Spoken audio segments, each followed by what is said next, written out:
så det kan jeg godt sige dig. Nej, du er så sød.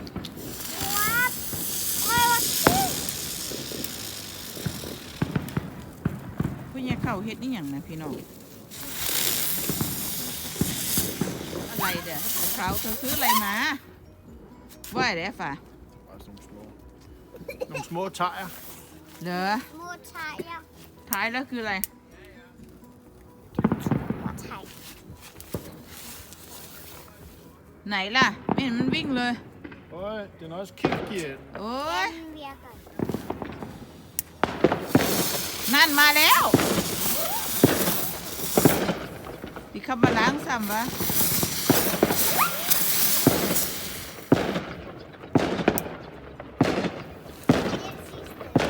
Det er den sidste. โอ้ยคุณยายเข้า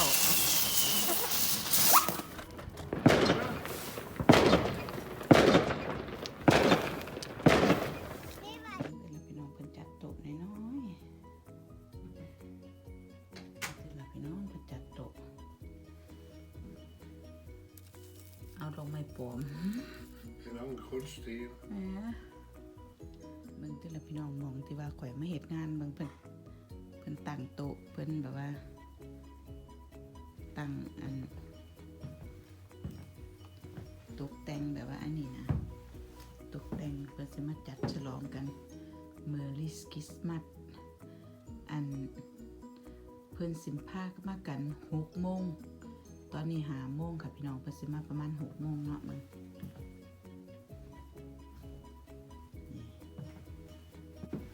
ตรงนี้ก็ตกแต่งสิพี่น้องโต๊ะอาหารไหว้หน่อยๆจัดโต๊ะได้งามพี่น้องอันนี้เป็นแบบว่าผู้เฒ่ามองที่ผู้เฒ่าเพิ่นอยู่เนาะเราแบบว่ามันเป็นตึกที่ว่าอยู่ร่วมกันใช่นะเพิ่นก็ออกมากัน1 2 3 4 5 6 7มีอยู่7 คนที่ออกมาดองนั่นกับบางคนก็เพิ่นก็บ่ออกมาสิแม่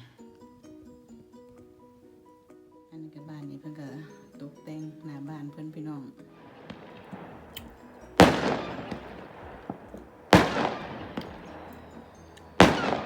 เขาต้องอยู่ให้ไก่พี่น้องผู้ใดโคตรเป็นบ่มวนดอกนี่ต้องเบิ่งคนเดียวก่อนโอ้ยพี่น้องข่อยอดบ่ได้ที่จะถ่ายวิดีโอให้เบิ่งเด้อสิล่ะ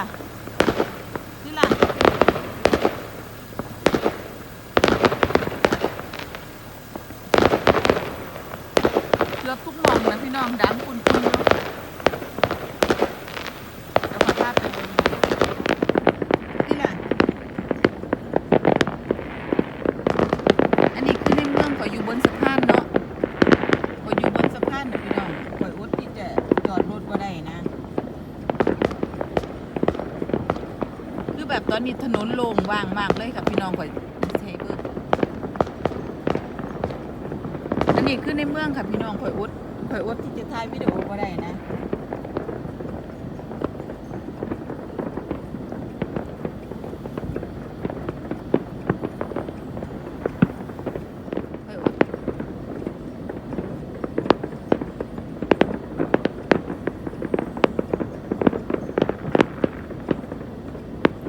เบิ่งความงามนะพี่น้องนี่ล่ะไปเบิ่งความงามพี่น้องแบบอันนี้ข่อยจอดรถอยู่ทึ่งทางด่วนเนาะคือข่อยขับตัวบ่ได้พี่น้องเพราะว่าในเมืองเขาจุดประทัดนะผู้ตายแล้วรถมา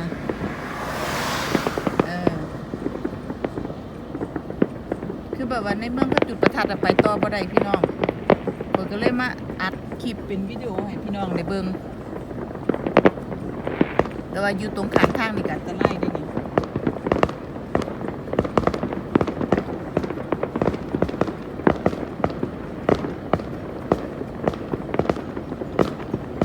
เอากลับไปครับพี่น้องเงินทั้งนั้นเด้น่ะจุดป่งๆปังๆ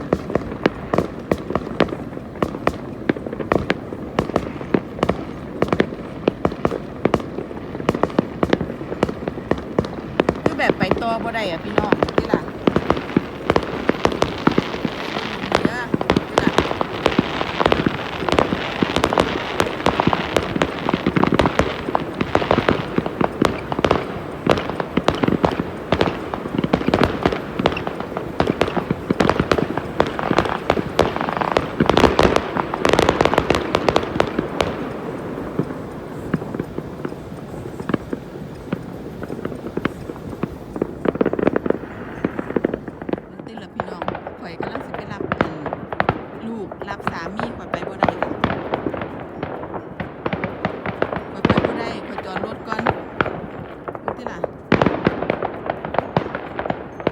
แบบในเมืองมันจุดเบิดนะแม่ข่อยย่านมันระเบิดตุ่มตามแล้วเดี๋ยวรอแป๊บนึงบ้าพี่น้องอย่างงามเลย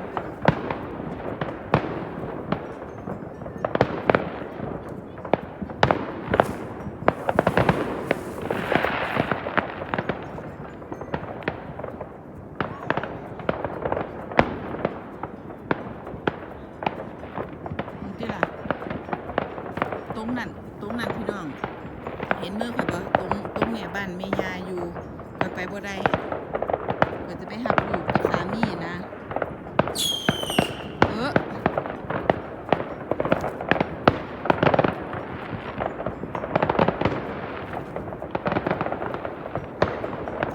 อันนี้ข่อยจอดรถอยู่ข้างทางพี่น้องข่อยไปต่อบ่ได้นะ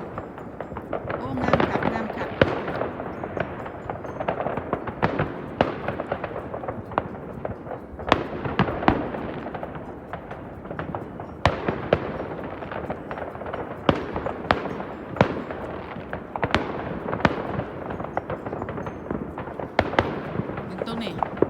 ตรงนี้อยู่ใกล้ๆข่อยพี่น้องเอ้าจุด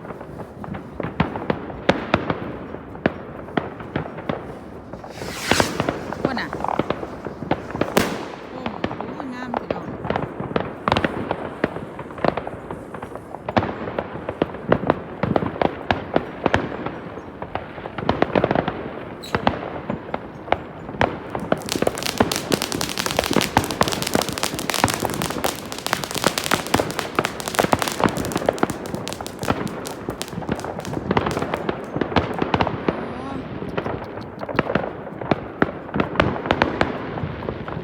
อยู่ใกล้ๆล่ะดีที่สุดพี่น้องอย่าไปใกล้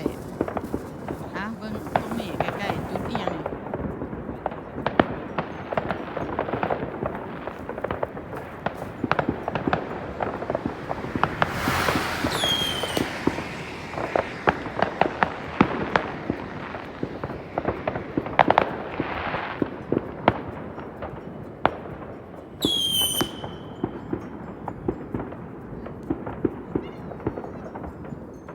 เริ่มหยุดกันหน่อยนึงแล้วอันนี้ก็จุดอีหยังจุดจังซี่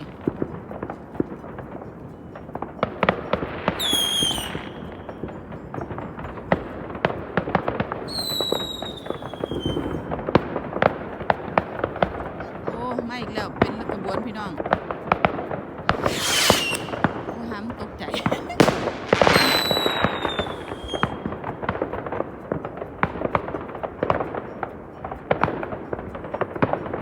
โอ้งามพี่น้อง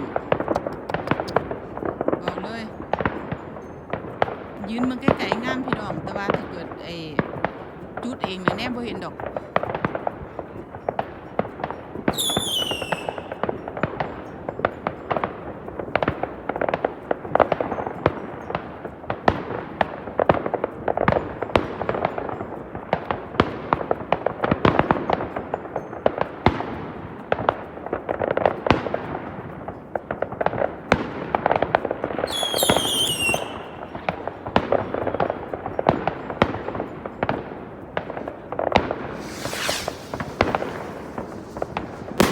ว้าวอันนี้คืออยู่ข้างๆข่อยนะ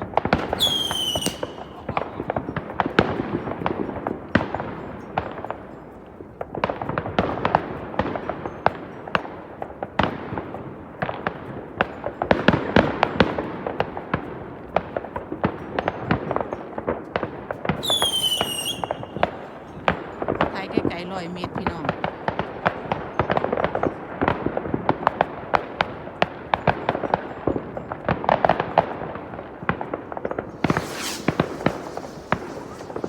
ว้าวอันนี้อยู่ข้างทาง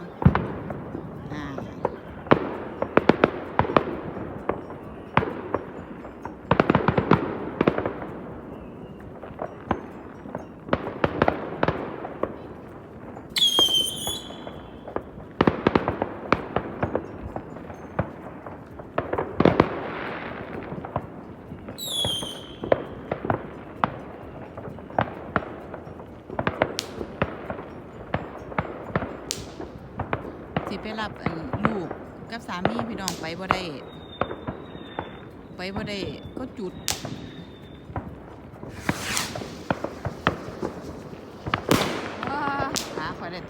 รอ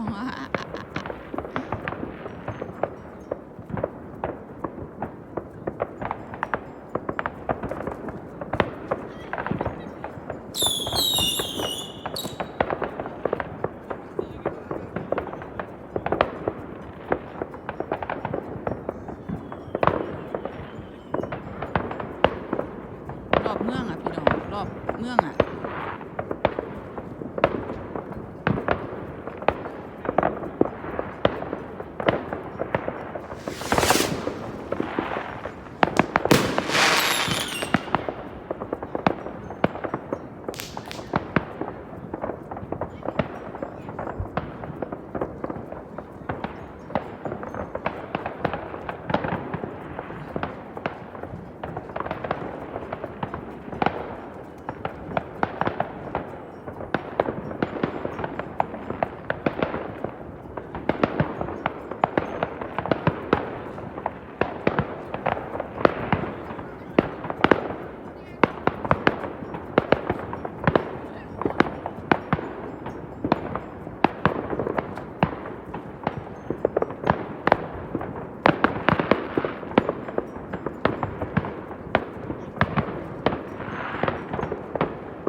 หลายบาทแน่นะพี่น้องนะ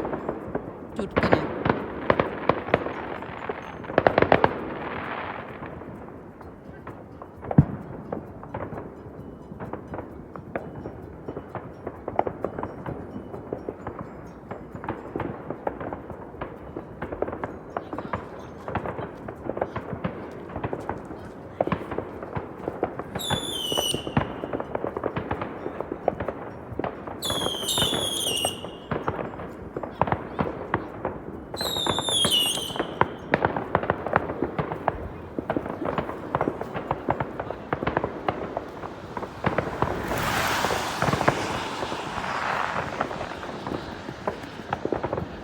หายไปแล้วดู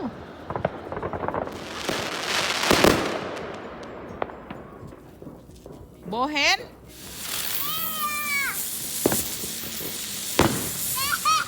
det är kylling. Måste där jag får måste vad den du tappar eller på. Vad är det Klaus du har?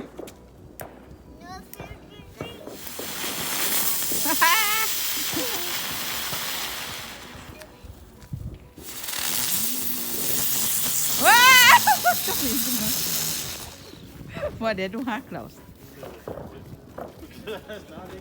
Jeg får have baller på. Må jeg se baller? Nej, det var godt. Det er Therese, der har købt dem. Nå, okay. Godt, godt. Hvor kan du lige med det?